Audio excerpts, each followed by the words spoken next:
Ladies and gentlemen, thank you for standing by, and welcome to the Bluecora fourth quarter 2020 earnings conference call. At this time, all participants are in listen-only mode. After the speaker's presentation, there'll be a question-and-answer session. To ask a question during the session, you will need to press star then one on your telephone. Please be advised that today's conference is being recorded. If you require additional assistance, you may press star then zero to reach an operator. I would now like to hand the call over to Dee Luttrell, Investor Relations. Please go ahead.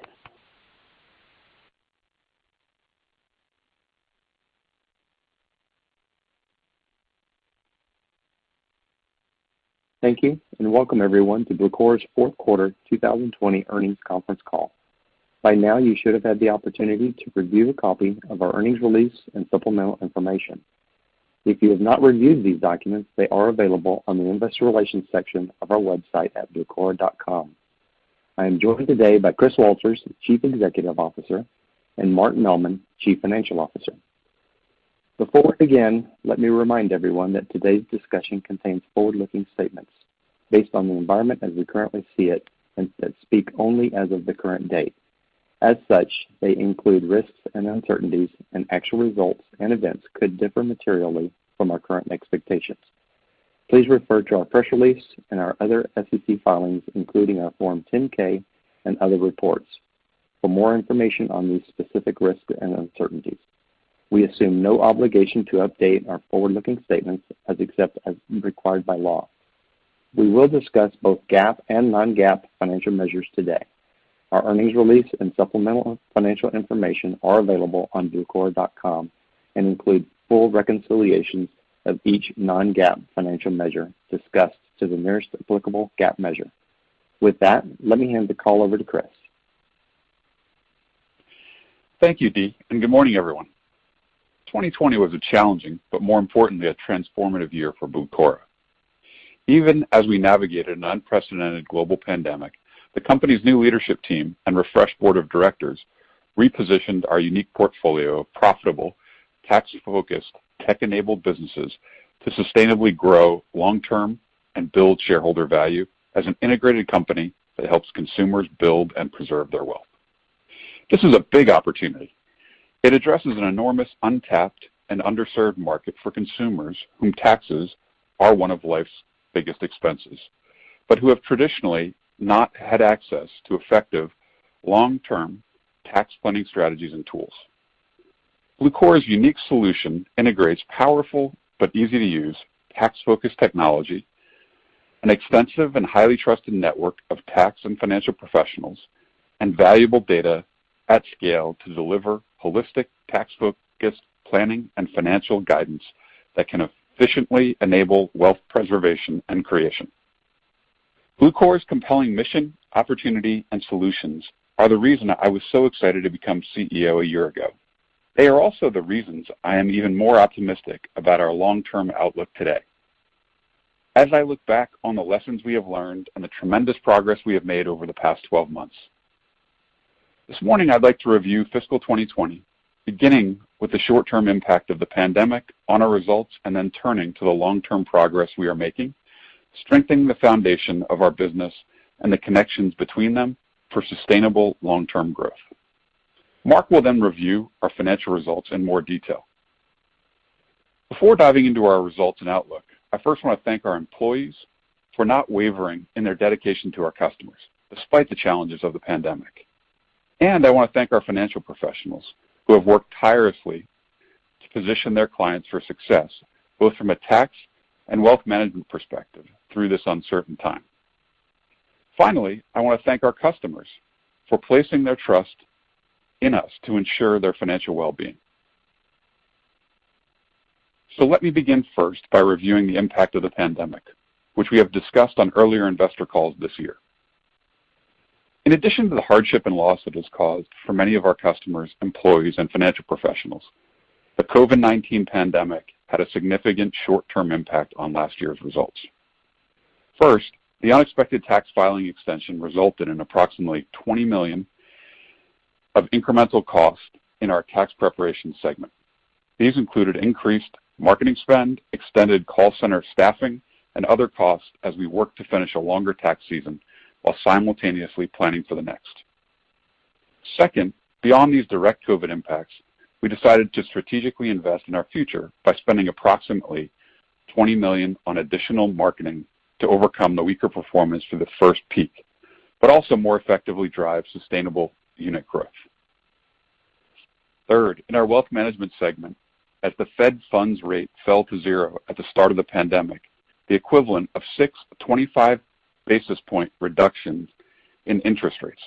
This caused sweep revenue for the year to decline 87% for an approximately $21 million impact on our segment and consolidated operating income. In total, these items impacted 2020's adjusted EBITDA by $61 million. Now let me turn to our progress and momentum in each of the businesses and across the company. First, our tax prep segment. With $208.8 million in revenue, TaxAct delivered its 23rd consecutive year of revenue growth last year when adjusting for the sale of SimpleTax. Overall, excluding the impact of the pandemic, 2020 was a positive year for the TaxAct business as we refocused its strategy on growing monetized units and feature-driven ARPU and invested once again in marketing and product enhancements to drive near and long-term growth. Last quarter, I shared a number of actions we took during the off-season to position our tax prep business for the long term and ensure a strong start to the tax year. I'll reiterate those for you today. First, we have worked to optimize and rationalize our entire marketing approach. We have moved from a costly agency model to a talented internal marketing team that holistically manages the tax season, and most importantly, continually builds in-house expertise. Our newly implemented marketing stack enables lead scoring, multi-touch attribution, and a more rigorous approach to sales funnel management. We have refreshed our messaging, centered around our value proposition and our ability to deliver a premium experience at a reasonable price point. Second, we have continued to enhance our core consumer product offering, including refinements to drive conversion of visitors whose tax situation match to the appropriate SKUs to paid customers. Once we have acquired a visitor, it's vital we get them to start their taxes and then convert to a paid customer, and then return the following year. These all represent big levers to drive top and bottom line growth in this business. On this front, we achieved significant improvement in 2020 and are building on that success in 2021. We track NPS as a proxy for our product quality, and we know that it correlates well with the conversion of starts to paid completes, as well as with long-term retention. Third, and something we're very bullish about, we officially launched our Hybrid Assisted offering last month. As a reminder, this product is for customers who are looking for professional help alongside a DIY product. In light of the pandemic, demand for this product was significant, as customers that would have gone into a store instead chose to do their taxes virtually with the help of an advisor. Not having this available to all customers in 2020 limited our opportunity to capitalize on market growth. We're excited to have addressed this opportunity in time for the current tax season and have received very positive feedback from our customers and our base of experts who service them. And fourth, we have made targeted strategic improvements in our Tax Pro software, including coverage for more tax situations and an improved onboarding experience for tax professionals. Usually at this point in the season, we can offer an updated view of guidance for the tax prep business, since Peak 1 would have been completed and we'd be preparing for Peak 2 later this season. However, with the delayed start of the tax season this year, which just officially began on Friday, the business is really just getting going, so an update would be premature. For fiscal 2021, we can reiterate the full year guidance we provided during Q3 earnings, which was for low single-digit revenue growth and a segment operating income increase of at least $20 million relative to 2020. We remain confident that we will deliver at least this level of financial performance. More importantly, thinking beyond 2021, as the actions we are taking to reposition the business continue to gain traction, the targeted result is sustainable growth in this business with the goal of returning to above-market top-line growth and Ebitda flow-through. First, by increasing conversion in our user funnel through continued improvements in the product. This is an area where small improvements can drive significant incremental Ebitda. Second, to increase retention, again through product improvements that are validated by higher NPS scores. This too has outsized impact on total customer values and long-term Ebitda growth. So while we don't have immediate visibility into the current tax season, the actions we have taken and continue to take align with our plan for the season, which is why we're reaffirming our guidance. And further, we believe there are multiple reasons to be optimistic about the mid to long-term outlook for our tax prep business. I'd now like to turn to wealth management.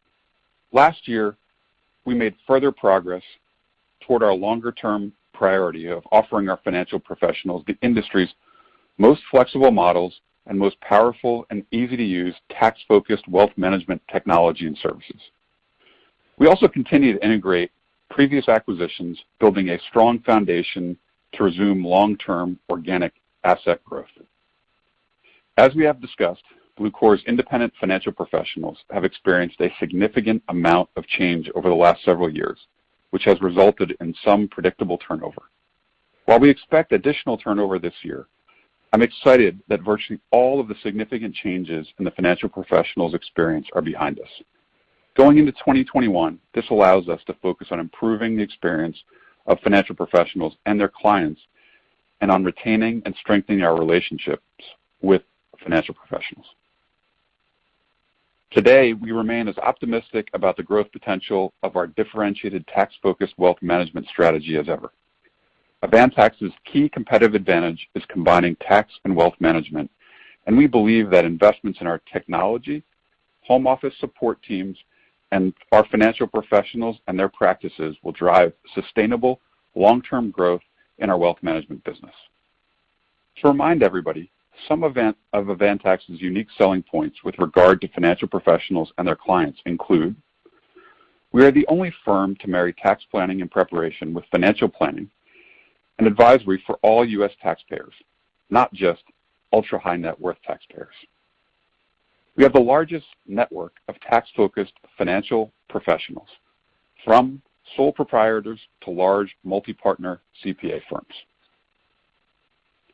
We offer multiple affiliation models for tax professionals to provide wealth management services, either as an independent financial professional or through an affiliate model where our in-house financial professionals take on the work of the wealth manager. Lastly, we offer tools, training, support, and community that are uniquely tailored to the needs of tax-focused financial professionals. I'm very encouraged by the progress we are making within Avantax to strengthen that business. This progress should drive increased value of the company through our continued shift to advisory, where it is in our clients' best interest, greater retention of client assets, and lastly, freeing up our financial professionals to drive additional asset acquisition. First, our newly organized product management team has partnered with our financial professionals and identified the key pain points that were not addressed over the last several years when the business was benefiting from higher interest rates. We have made addressing these pain points a priority and expect our financial professionals to begin to see concrete improvements by the end of the second quarter. Second, we have moved forward integrating both First Global and HKFS. Our acquisition of HKFS and RIA, which we have rebranded as Avantax Planning Partners, or APP, allowed us to enter into a fast-growing and high-margin segment of wealth management with a platform that is aligned with our tax-focused wealth management strategy. Just as importantly, the combination of Avantax Planning Partners and Avantax Wealth Management creates a hybrid suite of wealth management capabilities, which we believe positions our business for even greater asset growth and value creation for a couple of reasons. First, the combination enables us to offer multiple options to interested tax professionals seeking greater engagement with their clients through wealth management services. We now have the ability to convert these professionals into financial professionals, place financial professionals in their practices, or work with them on a referral basis. The additional affiliate model increases the potential of bringing more of our Tax Act pros into the wealth management business. Second, in addition to offering an affiliate model that removes the burden of running an independent wealth management business and allows financial professionals to focus on client servicing and growth, our in-house RIA makes it possible to offer our independent financial professionals a turnkey succession solution. During the fourth quarter, we began executing this strategy by acquiring one of our top independent firms, which is now key to expansion of the Avantax Planning Partners affiliation model in Southern California. We also completed a succession acquisition from a retiring independent financial professional. These acquisitions provide multiple benefits for the company, including offering a compelling alternative affiliation model for high-performing independent advisors, offering a glide path for those financial professionals looking to retire, and shifting revenue to the compelling captive RIA financial model. The third area of progress for our wealth management business last year was the launch of our Unified Advisory Program, which was one of my top priorities for last year. Though promised to financial professionals as part of the acquisition, it had been previously delayed, which was one of the major complaints shared during my one-on-one interactions with our top financial professionals. We believe the program's incentive structure and pricing are fair across our business and ensure our end customers receive the options and advice that make the most sense for their financial goals. Our expectation is that we will see an acceleration of the shift towards advisory assets throughout this year, and we'll share more on the specific targets during our Q1 earnings call. To summarize, I'm very pleased with the progress we are making, but also want to emphasize the team's focus on significant opportunities for improvement ahead, including around service levels, the technology experience for both financial professionals and their customers, the integration of our core systems and processes, and creating greater stability by ensuring future progress is focused on better experiences for our financial professionals and their customers rather than major changes. We have much to be excited about in our wealth management business. Our business model and financial professionals continue to shift towards higher growth, higher margin, and more strategic advisory models. We are executing on a platform roadmap that delivers truly differentiated benefits for our financial professionals. With our integration of Avantax Planning Partners moving forward on plan, we are already seeing promising early results associated with our RIA and the multiple affiliation and succession planning options it provides our financial professionals, as well as newly expanded initiatives like retirement planning services. I'd now like to step back and look at the progress we've made strengthening our company and laying the groundwork to realize the potential of our two businesses together.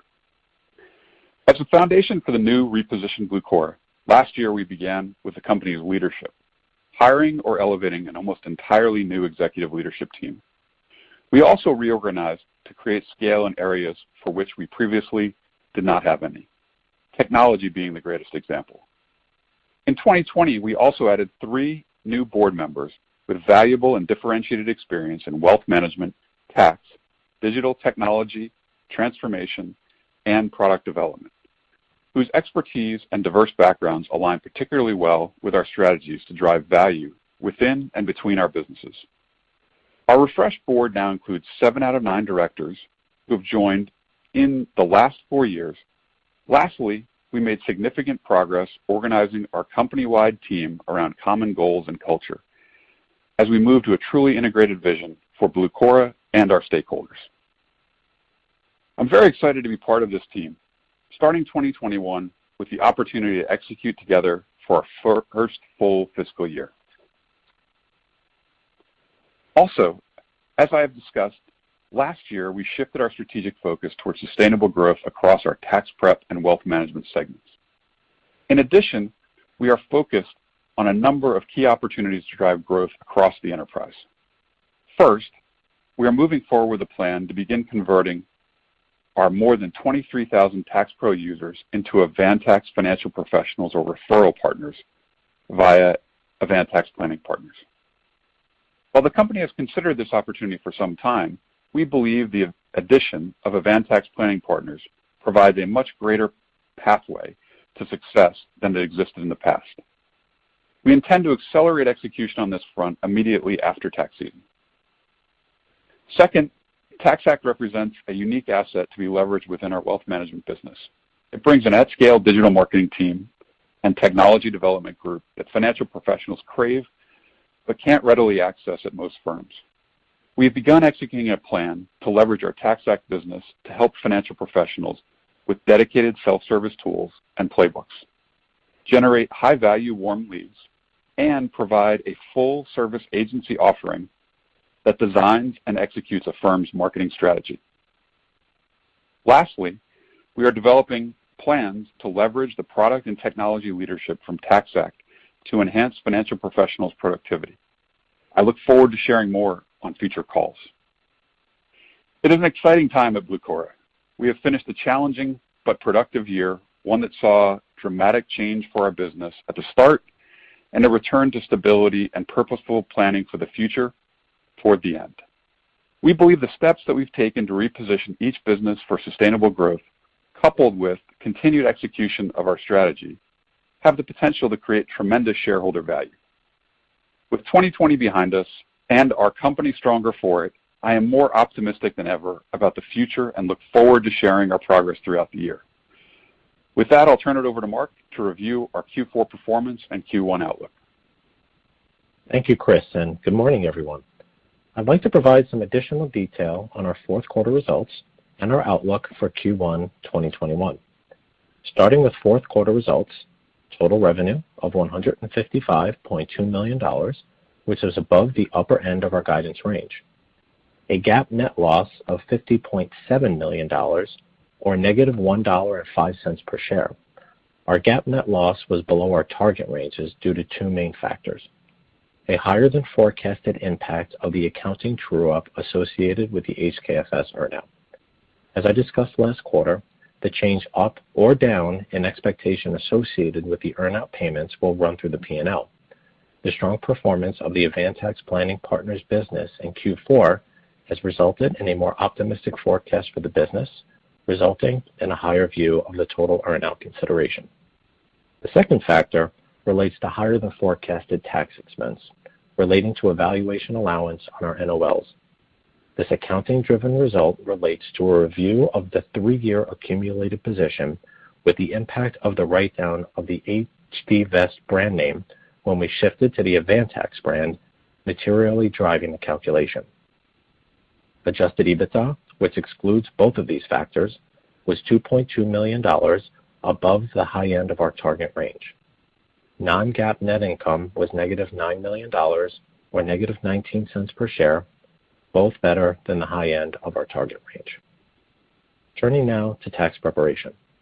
TaxAct revenue in the seasonally small fourth quarter was $5.8 million, and segment operating income was negative $11 million, both just above the high end of our target range. Moving to wealth management. Results were meaningfully higher than the top end of our target range. Fourth quarter reported wealth management revenue was $149.4 million, up 10% sequentially, and included a 10% increase at Legacy Avantax. This revenue growth was primarily driven by market improvement, an 8% increase in trailing revenue, and an 18% increase in transaction commission revenue. On a year-over-year basis, total wealth management revenue was up 3%, which included revenue of $10.5 million from Avantax Planning Partners. Wealth management segment operating income came in at $20.4 million, above the high end of the target range, primarily due to better than expected top-line performance. Total client assets increased 17% year-over-year to $83 billion, which included approximately $5 billion from the addition of Avantax Planning Partners. Fee-based advisory assets were up 29% year-over-year to $35.6 billion. This is a new record for advisory assets, even excluding APP, and advisory assets as a percentage of total client assets ended the quarter at 42.9%, up about 380 basis points from the same quarter last year, also hitting a high watermark. we saw net outflows in advisory assets of $140 million, consisting of $203 million of net inflows at Avantax Wealth Management, more than offset by outflows of $343 million at HKFS, which were driven in part by the departure of in-house financial professionals. We always understood there could be a certain amount of attrition when we acquired HKFS, as some financial professionals prefer to operate in a smaller environment and achieve, for instance, a partner path. We continue to partner with our in-house financial professionals to create an environment supportive of continued growth. Total client assets had net outflows of just under $600 million, which consisted of net outflows of about $260 million from Avantax Wealth Management, combined with the net outflows from Avantax Planning Partners that I just mentioned. At the corporate level, unallocated corporate expenses came in at $7.1 million. During the quarter, we had about $2.5 million in integration costs related to HKFS and 1G and $9.5 million of transaction costs, the majority of which relates to the accounting impact of the earnout calculation. We ended the quarter with cash and cash equivalents of $150.1 million and net debt of $413 million. Our reported net leverage ratio at the end of the quarter was 4.3 times compared to 4.5 times at the end of the prior quarter. We continue to be prudent from a capital allocation perspective. Our ongoing priorities, aside from unique strategic opportunities, are to support organic growth, invest in our financial professionals who are interested in a different affiliation model or want to retire and pay down debt. Our long-term net leverage goal remains to be below 3 times, and until we get closer to this target, we do not have plans to repurchase shares. With that, let's turn to our first quarter 2021 outlook. As Chris discussed, given the delayed start of the tax season, we are not providing a Q1 outlook for Tax Act revenue or segment operating income, but are reaffirming our full-year outlook of low single-digit revenue growth and a minimum of $20 million of additional segment operating income relative to 2020. For our wealth management business, we expect first quarter revenue of between $150 to $155.5 million and segment operating income of between $17 to $19.5 million. Lastly, we expect corporate unallocated expenses to be between $7.5 and $8.5 million. As the year progresses, our expectation is to hold an investor day, likely late in Q2, where we will be able to share longer-term growth and margin targets, a deeper view of the metrics driving performance for our businesses, and lastly, the metrics by which we can track the success of our synergistic endeavors. This concludes our prepared remarks. We will now turn the call over to the operator for Q&A. Operator? As a reminder, to ask a question, please press star then 1. If your question has been answered and you'd like to remove yourself from the queue, press the pound key. Our first question comes from Chris Shutler with William Blair. Your line is open. Hi, everybody. Good morning. A few questions on the tax business. Maybe first, just what kind of impact has the late start to the season had on your marketing efforts, both in terms of effectiveness and costs? So a delay in the start of the season ultimately shifts the demand curve in some way, right? Consumers actually get keyed in on that start date, and it's one of the periods where demand ramps up. And so you'd expect for us and others in the industry, right, some of the top of the funnel activities early in the season would still have an impact, but that impact might be a little bit more muted than you would normally expect. But it's critical at the start of the season to get out there and make sure that consumers are both aware of your brand and positioning and your offering. But there's likely to be some diminishment in terms of the impact of that spend. Okay, got it.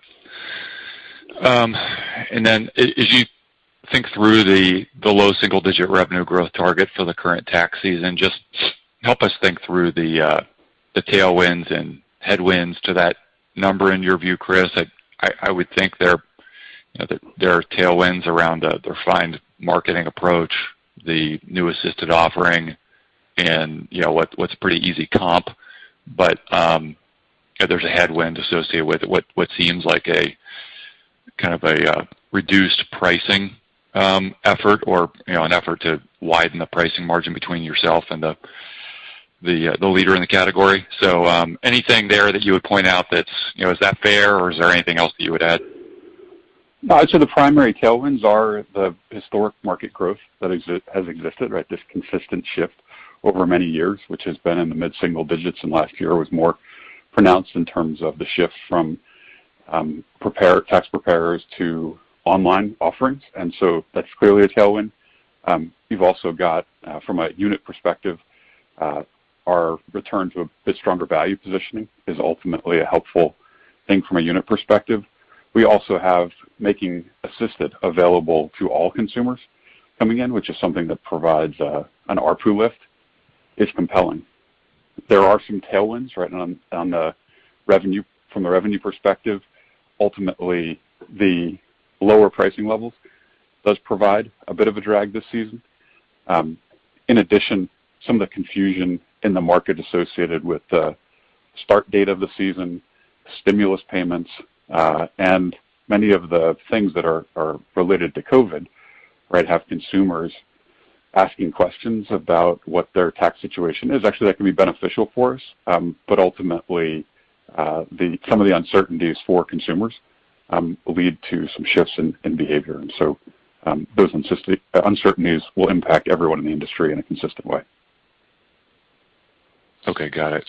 And lastly, I just want to get your thoughts on partnerships in the tax business, especially any kind of opportunities around white label deals, just given the Square Credit Karma deal and the broader movement of financial services towards one-stop shop platforms. I would think that digital wallets, as they become more and more common, would want to add tax as an offering. So, do you think that's a realistic opportunity for TaxAct? Have you had any meaningful discussions to date? And then I'm also curious, in that type of scenario, would the digital wallet firm be able to utilize the consumer's tax data if they got consent? So it does present opportunity in the medium to long term. We have worked on partnerships this year more extensively than we have in the past, but not to the extent or the full extent of what you described. Right, our primary focus on partnerships has really been around traffic driving partnerships from brands that consumers have deep connections with and can logically be connected with our product, and then also data partnerships that actually make the experience for taxpayers more frictionless. As I said, in the medium and long term, the opportunity that you described clearly is compelling, as those who have banking products, wealth products, financial information offerings see the value in tax. There could be some more integrated experiences going forward. And so just to address the last question you had around the use of data, as you know, there's some meaningful restrictions that the government has in place, 7216, that limits the use of data. However, if consent is provided and consumers have full awareness of how their data may be used, then it can be used for purposes that are outlined at the time they provide consent. Got it. Okay. Thank you, Chris. Mm-hmm. Our next question comes from Dan Kurnos with Benchmark Company. Your line is open. Great, thanks. Good morning. Just to follow up, Chris, look, we've seen some pretty aggressive ads out there now in some interesting places, by the way. So kind of two-part question. One, it's taken a long time. I think, you've seen this from the beginning to get the feature set, the offering set out there. And it was always TaxAct being a big prop, but, kind of sort of screaming out there, hey, we're 50% cheaper than Turbo, is a kind of a big departure from kind of narrowing that gap. And so I'm just curious, obviously you must feel pretty confident in what the data is telling you, that this is sort of the right messaging you want to get out there, and that the feature set you have is more than competitive to drive paid unit growth. So I'd just love to hear some color around that. And then separately, on the explicit kind of marketing channels, as I said, seeing some of these ads in some unique digital places, it seems very digitally driven.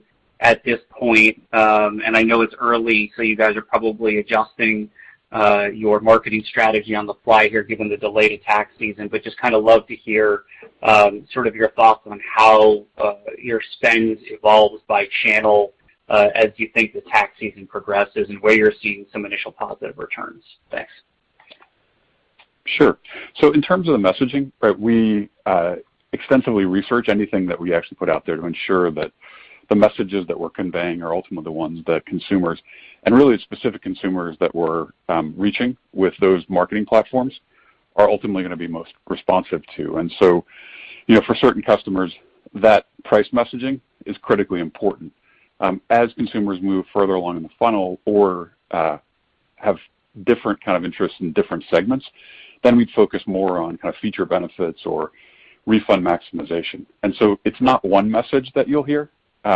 Ultimately, there's an overarching message and positioning for the brand, and then a variety of messages in different channels based on what we've tested and what we think will lead consumers to respond most favorably. In terms of the marketing mix, right, we are using all channels of marketing, right? So typical top of the funnel marketing like television and radio. Often, and this is not unique for us, typically weight that a bit more towards the front of the season because all customers are still available at that point in time, and it's important to become top of mind for all customers in the market. That's something that you should expect to continue to see as we progress through the season. And then we're using digital marketing, both search, display advertising, online video, and social. And then we're also doing some interesting things in terms of partnerships that I mentioned earlier, really traffic driving partnerships with brands that actually have deep connections with their customers, and some experimenting with some sponsorships. And you'll see in certain markets some sports connections that we've made with teams where they have deep fan base or deep connections with their fan base. And ultimately, we're hopeful that those connections can be capitalized on to bring their customers our way. Got it. That's helpful. And if I could just sneak one in on the wealth management side, just in terms of your color, I just want to sort of aggregate some of the comments you made. I know people like to focus on the attrition number, even though it's sort of some becoming less relevant. I just want to make sure I understand. You did say further potential advisor attrition, probably on some more cleanup efforts on your side, but then you also talked about, synergies at post-tax season to accelerate, conversion from kind of tax over, or maybe that could be the other way around. I just want to understand if we're expecting attrition through the course of the year, and then subsequently, even if we are, that there's certainly more than enough improvements in rev per advisor to offset that and see kind of improved growth, once you get this thing kind of level set. Yeah, we have a number of things that we're excited about this year that are going to continue to improve the advisor experience. That said, it's normal in our business to actually have some advisor churn, and that typically is at the lowest performing end of the spectrum. We expect that to continue this year. And ultimately, as we make the improvements that we're so optimistic about in terms of the advisor experience, we think the business will ultimately be in a position as we come out of the year to grow meaningfully. That said, there's a variety of things that offset that, right? The performance of the advisors that are will continue with the business, and then a variety of actions that we're taking to bring in new advisors, including what you referenced, which is us marketing more aggressively to our tax pro base, where we have 23,000 plus tax professionals that we have a long-standing relationship with, and many of them could be referral partners, right? So they could be referral partners in that captive model, or they ultimately could be independent advisors. And so, we actually will see some attrition, but are optimistic the actions that we're taking to bring in new folks and ultimately drive growth with the people that will remain with us will lead to a positive year. Perfect. Thanks. Appreciate the color. Again, to ask a question, please press star then 1. There are no further questions. I'd like to turn the call back over to Chris Walters for any closing remarks. Great. Thank you for joining us today and for your interest in Bluecora. We look forward to speaking with you next quarter. Ladies and gentlemen, this does conclude the program, and you may now disconnect. Everyone, have a great day.